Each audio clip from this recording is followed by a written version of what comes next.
आगे बशीर साहब, face saving लेते लेते बात बहुत आगे चली गई भारत के लिए ख़ास तौर पर,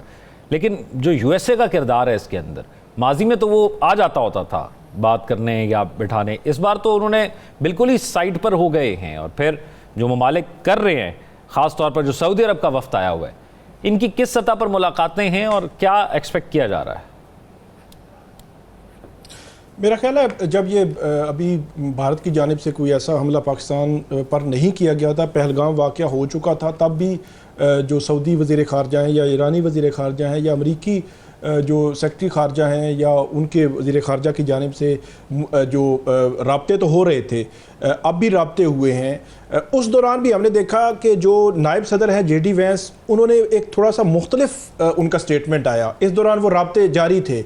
अब भी इनका मुख्तलिफ स्टेटमेंट आया है। बाकी सारे राब्ते जो है वो रात को भी हमने देखा कि जो अमेरिका का राब्ता हो रहा है, अब अमेरिका जो है वो बिल्कुल न्यूट्रल रह रहा है कि उसने कोई लेना देना नहीं, ठीक है लड़ते रहे, हमने कहा है, तो पाकिस्तान कहता है कि नहीं हमने तो जवाब देना ही देना है, या अमेरिका किरदार अदा करेगा। मेरा ये ख्याल है कि किरदार वो अदा किसी न किसी सतह पर ज़रूर जो है वो करेगा। और इस वक्त भी जब हम बात कर रहे हैं तो जो वज़ीर मुमलिकत हैं बराए ख़ारजा उमूर सऊदी अरब के, वो पाकिस्तान में मौजूद हैं, रात को वो इंडिया में थे। तो बिहाइंड द सीन चीज़ें तो डेफिनेटली चल ही रही हैं कि जो है वो कोई बड़ी जंग ना छिड़ जाए जिसका पूरे खित्ते को जो है वो अपनी लपेट में जो है ले ले। अच्छा ज़ौक़, में एक चीज़ यहाँ पे पिछले सेगमेंट में हम ये बात कर चुके हैं, एक चीज़ मैं बयान करना चाहूँगा इंडियन मीडिया के हवाले से जी। इंडियन मीडिया की जो एक चैनल है टाइम्स नाउ, उन्होंने एक कल खबर चलाई कि 2 पाकिस्तानी जो तैयारे हैं गिरा दिए और पाकिस्तान ने कंफर्मेशन दे दी। राइट, हम आगे जाके बात करते हैं। मेरा साकिब बशीर साहब का जो गुज़श्ता हफ्ते के अंदर सब कुछ हुआ, उस पर उनका पॉइंट ऑफ व्यू जान लूँ। साकिब बशीर साहब, ये जो गैर यकीनी सी सूरत हाल है, ये किस तरफ जाती हुई नज़र आ रही है? और फिर ये जो गुज़श्ता हफ्ते के अंदर और ख़ास तौर पर जो ये ड्रोन्स वाला सिलसिला जारी है, इससे आवाम के अंदर भी थोड़ी तशवीश पाई जा रही है। इस हवाले से जो DGI-SPR है, उन्होंने कल जो है वजाहत के साथ जो है वो बात की थी कि इसका मकसद क्या है और उसको किस तरह जो है वो हैंडल किया जा रहा है। आज भी उन्होंने कहा कि जो जब वो बॉर्डर क्रॉस करते हैं तो वो उनका रडार के ज़रिए उनको मुकम्मल मॉनिटरिंग की जाती है। और दूसरी जानिब जो भारत है उसने आज जो रात को भी और आज भी दावा किया, अगर पाकिस्तान की जानिब से वाज़े तौर पर कहा गया है कि हमारी तरफ से ऐसा कुछ नहीं हुआ। वो कहते हैं जी इनकी जानिब से 300-400 ड्रोन्स जो है वो भेजे गए हैं, उन्होंने तो तादाद ही बहुत बता दी है। बल्कि जो ये जो चीनी साख्ता जो जेट्स हैं उनके ज़रिए जो काउंटर किया गया है, राफेल जो है वो उसको मार गिराया गया कि वो भारतीय जो तैयारे हैं वो मार गिराए गए, वो चीन के खाते में डाल रहे हैं। और ये जो ड्रोन्स हैं, उन्होंने आज ये दावा किया है कि ये तुर्कश जो है वो साख्ता ड्रोन्स जो है वो पाकिस्तान ने इस्तेमाल किए हैं भारत के ख़िलाफ़ और उस तरफ जो है वो भेजे गए हैं। अच्छा, जो पिछले 5-6 दिनों में हुआ उसका एनालिसिस मेरे ख्याल में अगर इंडिपेंडेंट, अगर गैर जानिबदार तरीके से अगर हम देखें, फ़र्ज़ करें पाकिस्तान जो कह रहा है वो भी साइड पे कर दें, भारत जो कह रहा है वो भी साइड पे कर दें, इंडिपेंडेंट जो मुबसर हैं वो इंटरनेशनल मीडिया है। इंटरनेशनल मीडिया क्या कह रहा है? इंटरनेशनल मीडिया वो बात कर रहा है जिसको भारत आज तक छुपा रहा है। कल जो वहाँ पे सेक्रेटरी ख़ारजा हैं, उनकी जो उन्होंने प्रेस ब्रीफिंग रखी हुई थी, उनसे एक सवाल हुआ, उनको कहा गया कि पाकिस्तान ये क्लेम कर रहा है और इंटरनेशनल मीडिया में भी ये बात अब आ चुकी है कि आपके 5 तैयारे गिराए गए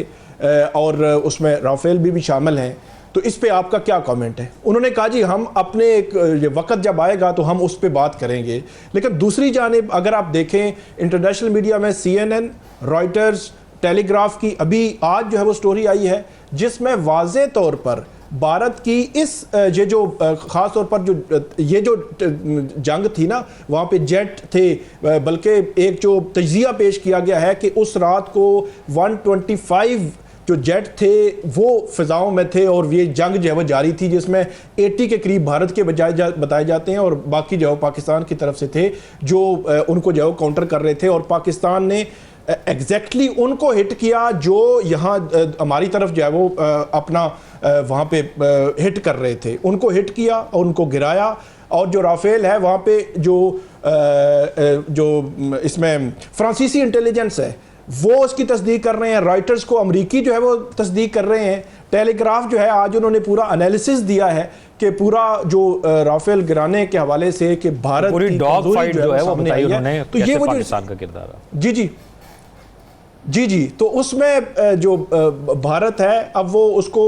मुख्तलिफ अंदाज में लेने की कोशिश कर रहा है, और जो उनकी तरफ से बार बार जो है वो दावे आ रहे हैं उनमें अगरचे जो है सदाकत इस वजह से नहीं है कि भारत ने पूरा रात को जो मकबूजा कश्मीर का जो मामला है वो पाकिस्तान पे डाल दिया कि वहाँ इन्होंने जो है वो कोई अटैक कर दिया है, कोई इस किस्म की सिचुएशन जो है वो बन गई है, और हमारी तरफ से उसकी जो है वो मुकम्मल तौर पर जो है वो तरदीद भी की गई। इंटरनेशनल मीडिया को सारी चीज़ें दिखाई गई। अच्छा, नेशनल जो भारत की इंटेलिजेंस जो एजेंसी है, नेशनल इंटेलिजेंस एजेंसी, पिछले दिनों में भी हमने बात की थी कि 7-8 का जब वाक़या हो चुका उससे अगले दिन और कल मैं देख रहा था कि उनके ट्विटर हैंडल पे ये लिखा हुआ था कि जो पहलगाम का वाक़या हुआ है उस पर अगर कोई आई विटनेस हो, किसी के पास कोई एविडेंस हो तो वो हमसे रब्ता करे। अंदाज़ा करें कि पहलगाम वाक़े को बुनियाद बनाकर भारत ने जो कुछ किया बग़ैर सबूत, बग़ैर प्रूफ के, और दुनिया भी ये समझ रही है कि कोई सबूत उसने नहीं दिखाया, और उसकी जो इंटेलिजेंस एजेंसी तहकीकात कर रही है उस वाक़े की, वो अगले दिन पूछ रही है जी कोई आई विटनेस हो, कोई सबूत, कोई एविडेंस है तो वो लेकर आएँ। तो ये तो हालत है। दुनिया के सामने भारत जो है वो अपना केस उस तरह नहीं पेश कर सका, और अब जो सिचुएशन अगले बनने जा रही है, मेरा ये ख्याल है कि जेडी वैस का जो बयान था कल वाला वो भी अहम है अमरीकियों का, कि पाकिस्तान ये जो है वो किसी वक्त जवाब तो डेफिनेटली दे रहा है, और इसी वजह से वहाँ भारत की साइड पे आप देखें IPL गई जो है वो उसको मुअत्तल कर दिया गया। भारत की साइड पे पैनिक बहुत ज़्यादा है, इंटरनेशनल मीडिया पूरा आप कंगालें, पैनिक बहुत ज़्यादा है इस वक्त भी। बिल्कुल ऐसे ही। अमीर साहब कुछ साकिब रशीद साहब, एक चीज़ तो खुशी इसमें यह हुई कि हम बेसिकली पहले भी बात कर चुके हैं लास्ट वीक कि हमें मल्टीपल लैंग्वेजेस के अंदर ब्रॉडकास्ट करना चाहिए, और इंडिया इंग्लिश के अंदर ब्रॉडकास्ट करता है। एक तो उनका मजाक ज़रूर बना पूरी दुनिया के अंदर, क्यों रात को जब वो बात कर रहे थे, सुबह जब लोग उठे और उसको क्रॉस चेक किया तो वैसा कुछ भी नहीं था। लेकिन एक और चीज़ है कि एक वाक़या जब होता है तो आप उसको अपना नज़रिया देते हैं, एक जो चीज़ हो ही नहीं रही आप उसको कैसे नज़रिया दे सकते हैं? बिल्कुल, ये 7-8 की जो दरमियानी रात थी, उस रात को जो कुछ हुआ पाकिस्तान की जानिब से जो कुछ क्लेम किया गया, भारत नहीं मान रहा था, लेकिन दुनिया ने अब जैसे जैसे दिन आगे जा रहे हैं वो मान रही है कि नहीं ये हुआ है, ये भी हुआ है, ये भी हुआ है, सब कुछ मान रहे हैं। अब भारत ने जो कुछ किया है, मैं जो तुर्किश TRT वर्ल्ड है उनकी एक रिपोर्ट पढ़ रहा था, बड़ी कंप्रिहेंसिव उन्होंने इंडियन मीडिया पे रिपोर्ट किया। उन्होंने कहा कि मुनज़्ज़म तरीके से मेजर जो TV चैनल्स हैं इंडिया के, वो मुनज़्ज़म तरीके से डिसइंफॉर्मेशन फैला रहे हैं और झूठी खबरें फैला रहे हैं पाक भारत जो जंग के हवाले से, कि मतलब अब जो इंटरनेशनल मीडिया है बाकायदा उनको अलग से स्टोरीज करना पड़ रही हैं कि ये कर क्या रहे हैं। रात को जो मैं देख रहा था, बरखा दत्त जो काफ़ी अच्छी सहाफ़ी जो है वो समझी जाती हैं, माजी में उन्होंने बड़ी स्टोरीज़ की हैं, उनका बड़ा एक नाम है सहाफ़त में, लेकिन उन्होंने भी 2 ट्वीट्स की। 2 ट्वीट्स में एक ट्वीट ये थी कि कराची पोर्ट पर जब इंडिया ने हमला कर दिया, दूसरी ट्वीट उनकी ये थी कि पाकिस्तानी पायलट को जिंदा जो है वो गिरफ्तार कर लिया भारत ने। तो वो कहाँ पे है? वो आज DGI-SPR ने उसका मेकअप वगैरह हो रहा है, उसको वो जो अपनी मूवीज में दिखाते हैं उस तरह का पूरा बना के सुरमा लगा के फिर लाएंगे मीडिया के सामने।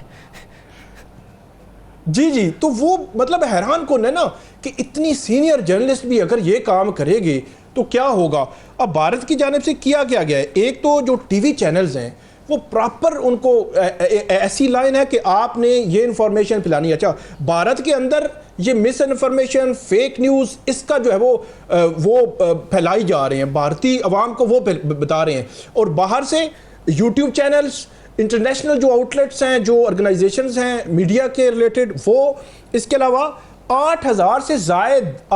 से जायद एक्स के अकाउंट बंद करने के लिए उन्होंने एक्स की कंपनी को लिखा है भाई बंद कर दें इनको, वरना आपके खिलाफ कार्रवाई होगी, क्योंकि एक्स का दफ्तर है वहाँ पे इंडिया में, तो वो उस कानूनी कवर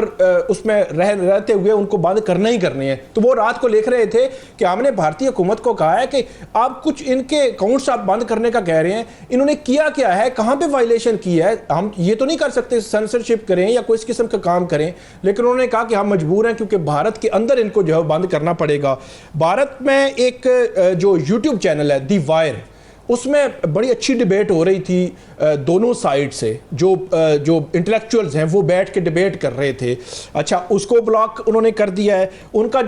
वो जो पिछली दफ़ा भी मैंने आपको बताया था कि वो जो डावर राठी है, वो जो उनके यूट्यूब चैनल है जिसके मिलियंस फॉलोअर्स हैं, उन्होंने आज लिखा कि जो इंडियन मीडिया है झूठ फैला रहा है, झूठी खबरें जो है वो दे रहा है। इसके अलावा इतने यूट्यूब पे जो एक्स पे उनके लोग हैं, उन्होंने लिखा कि ये झूठी खबरें फैला रहे हैं।